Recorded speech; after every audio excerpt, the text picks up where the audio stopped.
জয় শ্রীকৃষ্ণ, জয় শ্রী রাধে। তো আমরা জানছিলাম যে বেদ অনুসারে শত্রু কয় প্রকার ও কি কি। তো আমরা অলরেডি দুটো জেনেছি, যে যে বিষ প্রয়োগ করে আর যে হচ্ছে কারো ঘরে আগুন লাগায়। তো এবারে তৃতীয় জানবো, তৃতীয় কি, যে যে মারাত্মক অস্ত্র নিয়ে আমাদের আক্রমণ করে সেও আমাদের শত্রু বেদ অনুসারে।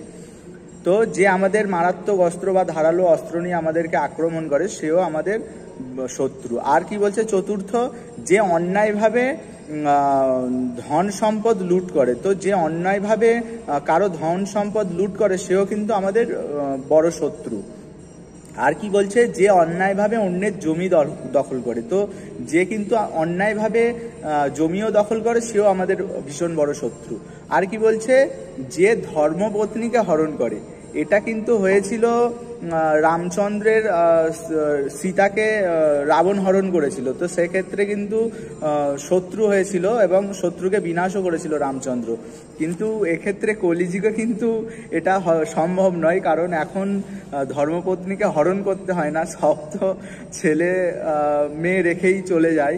তো এক্ষেত্রে শাস্ত্রে কি বিধান আছে তো আমি জানি না, কিন্তু কলিযুগে সম্ভবত এটা দেখা যাবে না, যে ধর্মপত্নীকে হরণ করা।